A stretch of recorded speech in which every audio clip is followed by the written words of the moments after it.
Apa sih psikologi Ghazalian? Secara sederhana, psikologi Ghazalian adalah pemikiran-pemikiran psikologi atau ilmu an-nafs yang disarikan dari Imam Ghazali. Gitu. Jadi tema-tema psikologi dalam dunia Islam bukan suatu barang yang baru, tetapi itu sudah dikaji oleh ilmuwan-ilmuwan atau cendekiawan Muslim di masa lalu. Bahkan pendekatan-pendekatannya pun, intervensinya pun juga sudah dilakukan oleh ulama-ulama kita di masa lalu. Hanya saja kita mengalami keterputusan referensi dari ulama-ulama tersebut sehingga menganggap psikologi ini adalah barang baru dalam dunia akademis modern saat ini. Oke, terkait dengan KDRT, mengapa KDRT terjadi secara umum, bisa kita katakan bahwa KDRT terjadi dari kesalahan berpikir atau kesalahan pada akalnya yang menyatakan bahwa seseorang berhak untuk memiliki kekuasaan dan kendali penuh atas pasangan dan menggunakan kemarahan, dalam hal ini Godop ya, atau menggunakan kekerasan sebagai alat untuk mempertahankan kuasanya, untuk mempertahankan kendali, untuk mendapatkan apa yang dia inginkan, gitu. Ya, jadi secara sederhana adalah kesalahan berpikir, ya, untuk tujuan mempertahankan kuasa dan kendali agar mendapatkan apa yang diinginkan dengan menggunakan kekerasan sebagai alat untuk mencapainya. Nah, kita bisa lihat bahwa kekerasan dalam rumah tangga adalah masalah pengendalian amarah. Itu mitos. Karena faktanya kekerasan dalam rumah tangga tidak ada hubungannya dengan kemarahan. Jadi kemarahan adalah alat yang digunakan pelaku kekerasan untuk mendapatkan apa yang mereka inginkan, gitu.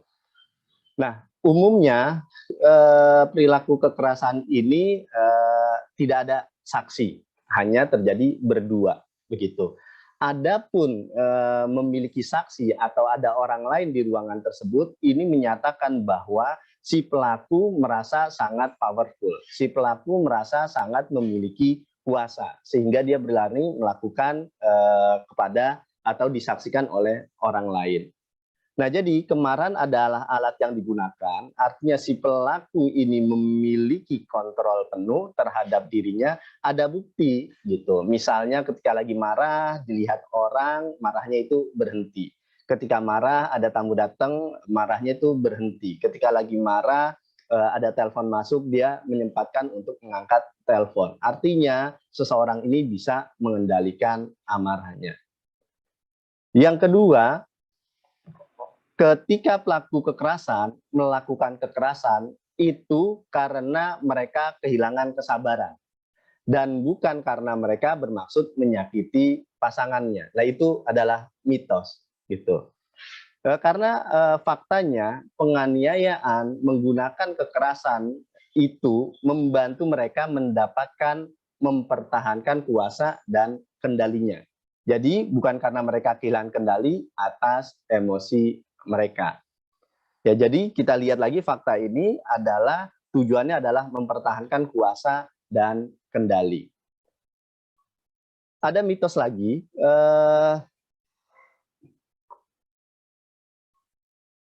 pelaku atau korban memiliki harga diri yang rendah. Ya, itu mitos. Faktanya pelaku kekerasan tidak memiliki harga diri yang rendah. Ya, mereka percaya bahwa mereka berhak untuk memiliki kekuasaan dan keadilan dan kendali atas pasangan mereka. Nah, pelaku kekerasan umumnya akan berpura-pura memiliki harga diri yang rendah. Nah, jika hal itu membuat orang lain percaya bahwa kekerasan tersebut bukanlah kesalahan mereka. Begitu. Dan ini faktanya. Juga tadi ada pertanyaan bahwa kekerasan rumah tangga terjadi karena nihilnya agama pada laki-laki atau perempuan. Itu mitos gitu. Karena faktanya ini bisa terjadi pada siapa saja. Orang yang sangat religius atau orang yang memiliki label tokoh agama atau kiai atau ustadz juga dapat memungkinkan ini terjadi atau mereka menjadi pelaku dalam KDRT gitu. Nah, jadi dari fakta-fakta ini secara umum ya, dalam pandangan Ghazalian, dalam hal ini adalah Prof. Nafif Alatas ya, KDRT adalah dampak dari loss of adab ya.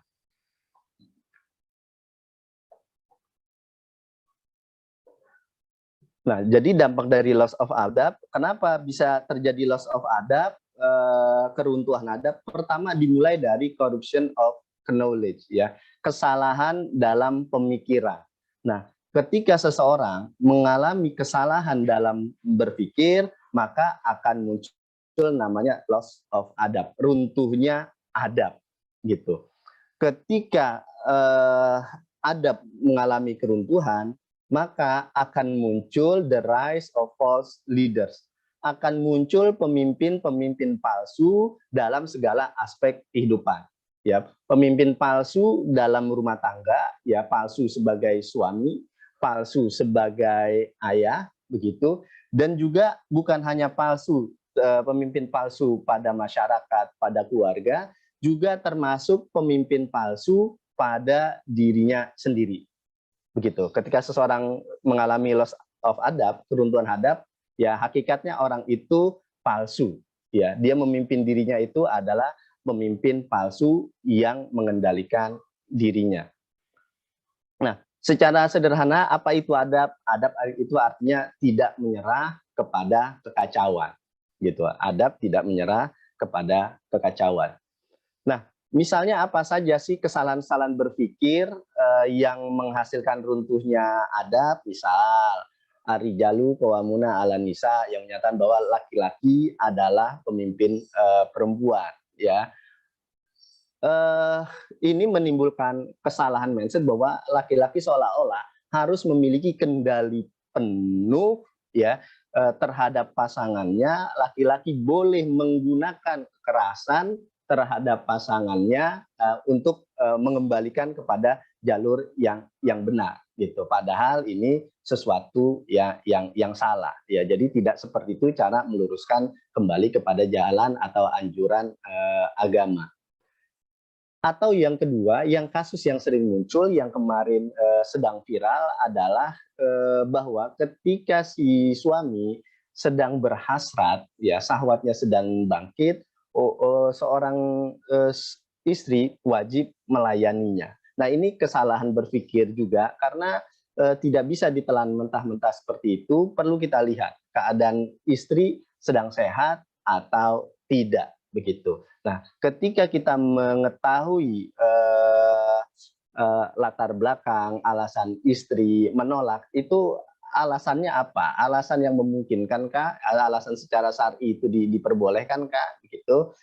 Misalnya saya ada klien, ya si istri ini diceraikan. Jadi suami minta mengajak berhubungan, ya, sedangkan istri sedang dalam keadaan sakit dan itu tidak memungkinkan. Ya, kemudian keluarlah tuh ya kata-kata bahwa kalau si istri tidak melayani keinginan suami, maka malaikat akan melaknat begitu. Karena si istri nggak berdaya, artinya memang dia tidak bisa melayani, ya, tidak mampu, menolak, dan suami saat itu pula menceraikan si istri ini begitu. Nah ini salah satu contoh bahwa kesalahan berpikir atau corruption of knowledge, ya kesalahan pemikiran dalam memahami ayat-ayat atau hadis-hadis terkait laki-laki atau kekuasaan seperti itu. Nah, jadi prinsipnya adalah runtuhnya adab. Ya tadi ada pertanyaan. Misalnya apa yang terjadi kasus-kasus yang di Wonosobo karena lemahnya kontrol dari sekolah, keluarga, dan pemerintah seperti itu, sekolah tidak bisa mengontrol perilaku kita. begitu. Sekolah hanya mampu mengontrol perilaku kita itu kalau di sekolah saja, ya.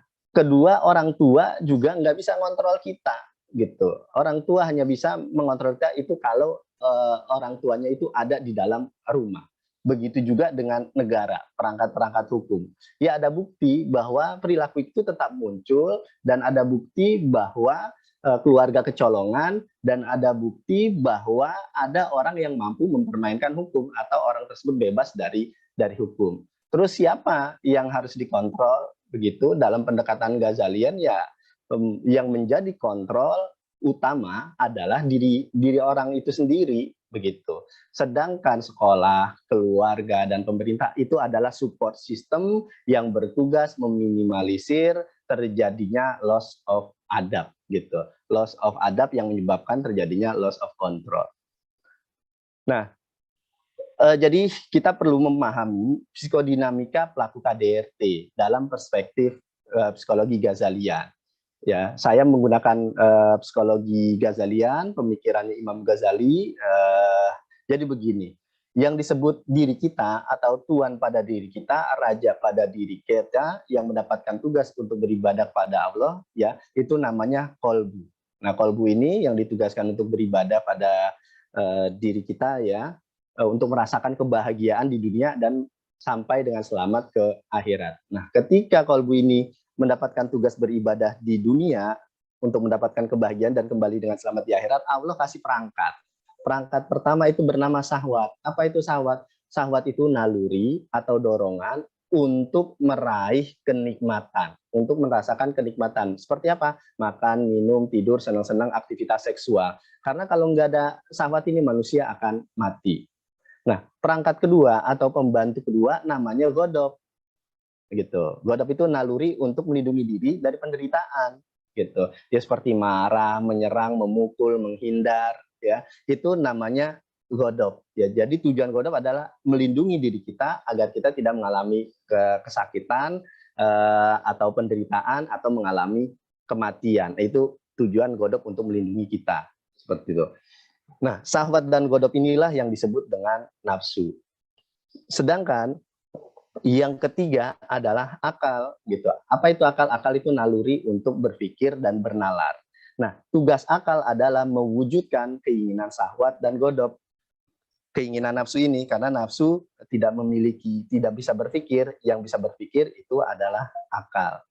Dan kemudian, apa yang membedakan kita, orang muslim dan non-muslim, orang ateis dan agnostik, yaitu kekuatan yang keempat yang bernama al-adl, ya, atau kekuatan keadilan. Kekuatan keadilan ini bersumber dari syariat. Boleh nggak kita mengikuti syahwat? Boleh, kalau sesuai dengan syariat. Boleh nggak kita mengikuti godop? Kemarahan kita diluapkan atau menghindari sesuatu agar tidak terjadi bahaya pada diri kita? Boleh, asal sesuai dengan syariat. Begitu, ya. Nah, jadi pelaku-pelaku KDRT umumnya adalah gagal atau kurang dalam berlatih mengelola syahwatnya. Nah, syahwat ini, sahabat-sahabat sekalian, tumbuh dan berkembang pada diri kita pada usia 0 sampai 7 tahun, ya. Jadi pada usia 0 sampai 7 tahun ini orang tua melatih bagaimana si anak mengelola keinginannya, ya. Si anak mengelola hasratnya bagaimana, seperti itu.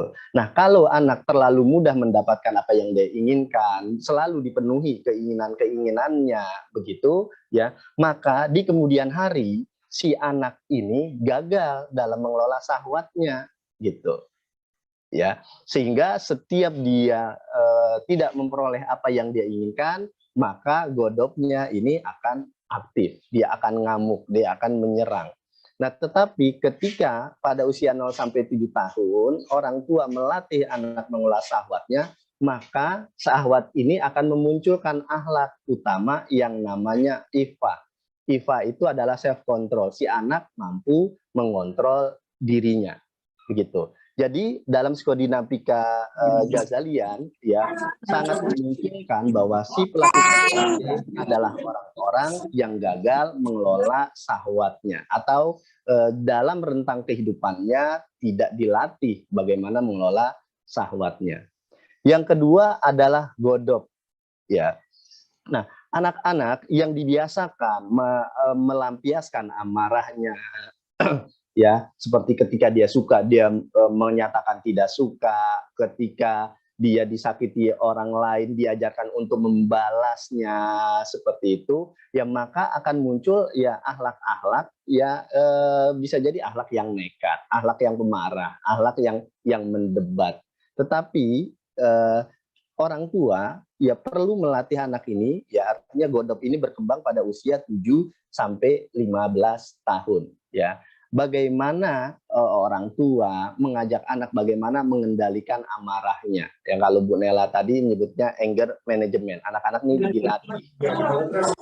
Ketika dia marah, dilatih untuk mengungkapkan kemarahannya dengan santun. Kalau dalam pandangan Ghazali ini namanya musa'adah. Ya, anak diajarkan musa'adah gitu. Atau bahasa sekarang asertif ya.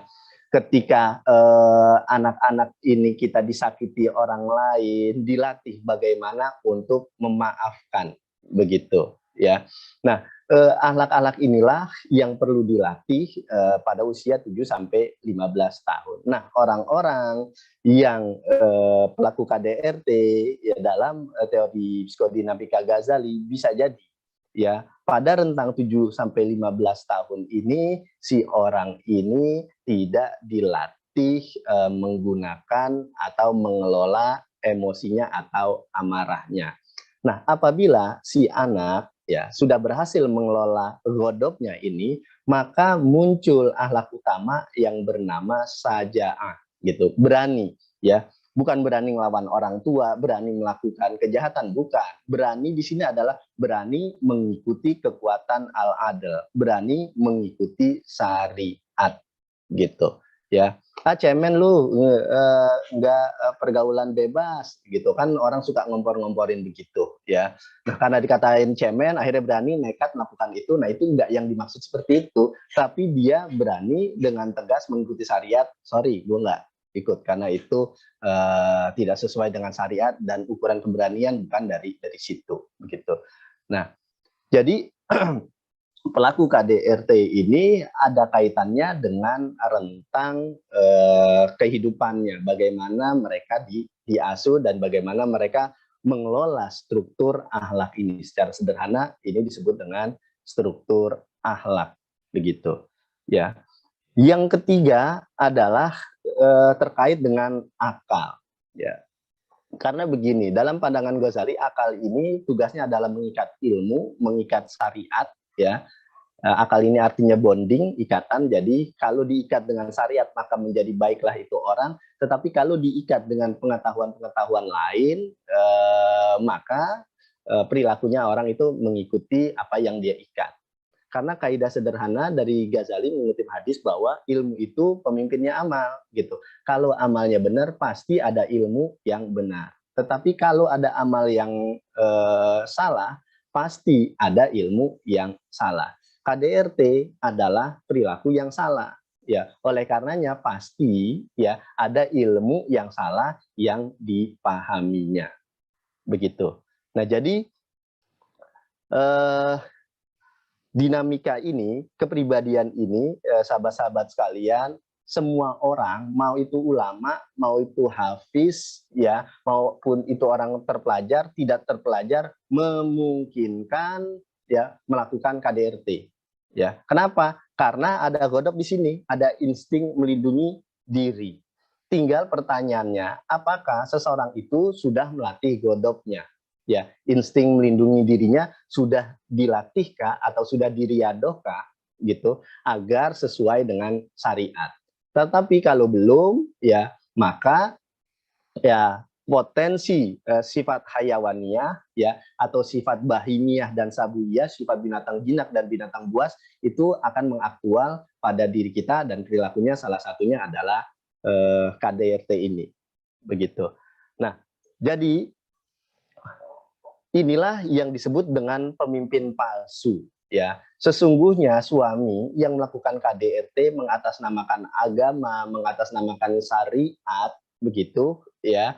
Saya ingin memperbaiki kamu, tapi dengan jalan kekerasan, ya, maka sesungguhnya itu adalah pemimpin palsu.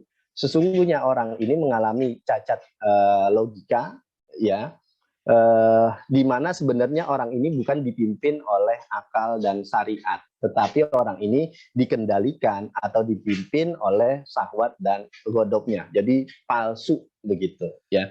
Yang dia menyatakan saya ini dipimpin oleh syariat, ternyata dia dikendalikan 100% oleh syahwat dan godoknya, gitu.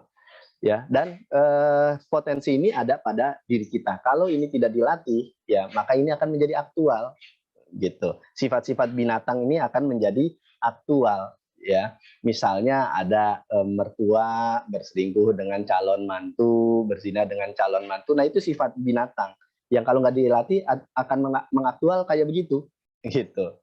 Ya, istri yang baik, yang menjadi tulang punggung keluarga, istrinya itu disakiti, begitu kan. Nah ini sifat binatang, potensi yang ada pada diri kita karena nggak dilatih akan aktual, itu akan menjadi berpotensi untuk melakukan KDRT tersebut. Nah, jadi semua orang memiliki potensi itu, gitu. Nah, bagaimana berikutnya KDRT dalam pandangan Maqasid Syariah? Maqasid Syariah ini adalah tujuan dari syariat, begitu, ya. Jadi dalam rumah tangga, Maqasid Syariah ini adalah kebutuhan yang asasi, hak yang harus ada pada setiap manusia. Nah, ini Maqasid Syariah ini ada 6, begitu, ya, harus ada. Nah, ini bukan menunjukkan tingkatan. Pertama adalah hifzuddin, gitu. Dalam rumah tangga perlu menjaga namanya agama, ya. Agama siapa? Agama istrinya dan agama anak-anaknya, begitu. Memastikan beribadah dengan tenang, mendapatkan pengetahuan agama dan lain-lain lah. Nah, itu namanya hifzuddin, begitu. Ada nggak terjadi seorang suami yang melanggar hifzuddin? Ada, ya. Ada orang, ya, seorang suami, seorang istri, ya, ketika sedang sholat, suaminya marah-marah minta dibuatin kopi karena istrinya lagi sholat, nggak bisa, gitu, untuk membuatkan kopi. Nah, ketika dia sedang tahiyat, ditendanglah tuh si istrinya, ya. Jadi si suami ini nggak menjaga tuh nilai-nilai hifzuddin, ya, menjaga agama dari anggota keluarga. Yang kedua adalah hifzun nafs, menjaga jiwa dan keselamatan diri dan anggota keluarga, begitu. Kalau si suami atau orang yang merasa sangat powerful, memiliki kendali, karena KDRT bisa terjadi bukan hanya pada laki-laki. Siapa yang merasa super power di sini? Ya, bisa jadi pada istrinya juga, begitu. Ya, melakukan kekerasan, melakukan pemukulan, begitu, melakukan penyiksaan. Nah, berarti si orang ini, si pelaku ini tidak menjaga hifzun nafs, gitu, tidak menjaga jiwa dari orang tersebut, dari anggota keluarganya. Ya, maka yang dilakukan adalah sebuah kezaliman. Yang ketiga hifzul akal, ya, menjaga akal. Ya, bagaimana ini anggota keluarga, ya, istri dan anak-anak, apakah mendapatkan pendidikan? Yang kedua, apakah mereka bisa berpikir dengan tenang, gitu, dengan jernih? Tadi saya baca di chat, ya, ada anak dan istri mengalami ketakutan, begitu. Artinya berarti anak dan istri ini akalnya tidak terjaga, gitu. Ya. Yang keempat adalah hifzun nasl, menjaga keturunan. Banyak, ya, si pelaku tujuannya adalah menitipkan anaknya agar disiplin dengan pendekatan kekerasan dan nonverbal, begitu. Dan faktanya, ya, bahwa ketika orang tua melakukan pendekatan-pendekatan seperti itu, ya, anaknya di kemudian hari berpotensi menjadi pelaku yang sama, gitu. Jadi keturunan tidak terjaga. Ada yang keturunannya lari kepada narkoba, ada keturunan-keturunannya yang melakukan free sex, seperti itu. Karena fungsi hifzun nasl tidak terjadi, ya.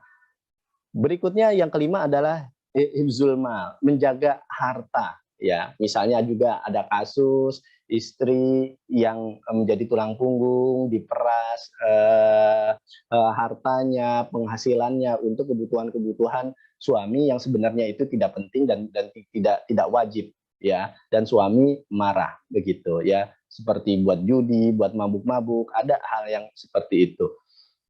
Nah, yang keenam adalah hifzul irad. Ya, hifzul irad itu menjaga kehormatan. Kehormatan siapa? Kehormatan diri, kehormatan istri, dan kehormatan seluruh anggota keluarga itu harus dijaga. Jadi dalam pandangan Ghazali kurang satu aja, ya, hifzun naf, jiwa tidak terjaga, si suami atau kepala rumah tangga atau orang yang merasa superior itu dia sudah melakukan kezoliman. Jadi dari 6 ini kurang satu saja sudah melakukan kezoliman. Loh, bagaimana kalau 6-6-nya ada pada si suami ini? Begitu, ya. Maka berarti rumah tangganya sudah tidak sesuai dengan tujuan syariat. Menggugat cerai boleh dalam pandangan agama, karena tujuan diciptakan manusia, tujuan untuk menikah adalah untuk beribadah, bukan buat dipukulin, gitu, bukan buat dizolimi. Terus bagaimana kalau suami nggak menceraikan? Tadi ada pertanyaannya. Lewat jalur hukum, gitu. Lewat jalur hukum, ya, lewat pengadilan, maka pengadilan akan bisa memutuskan perceraian hal tersebut. Karena apa? Maqasid syariah ini tidak hadir dalam rumah tangga otomatis, karena manusia diciptakan untuk beribadah, bukan buat dipukulin, maka akan menjadi sahlah gugatan istri kalau suaminya, enam-enamnya ini hadir, begitu, ya. Dan bagaimana caranya nih agar kita bisa memperoleh rumah tangga yang sakinah mawaddah warahmah, maka perlu, ya, kita melatih kolbu kita. Kita perlu melakukan riadoh. Ada namanya riadoh. Pertama adalah ta'dib al-jawari, ya. Itu mendisiplinkan tubuh. Ya, mata kita melihat yang hak, bukan pornografi. Telinga kita mendengarkan yang hak, bukan ghibah, begitu. Mulut kita digunakan untuk yang hak, berkata baik-baik, bukan mencela, mencerca orang lain, begitu. Tangan kita digunakan untuk mengasihi, menyayangi pasangan, bukan buat mukulin pasangan. Kaki kita digunakan untuk mencari nafkah, bukan untuk menendang pasangan. Nah, itu sederhana aja, adalah disiplin dalam mengelola tubuh, ya. Disiplin mengelola tubuh juga terkait dengan konsumsi makan makanan yang halal, begitu. Karena makanan yang halal akan berpengaruh terhadap pola pikir, ya.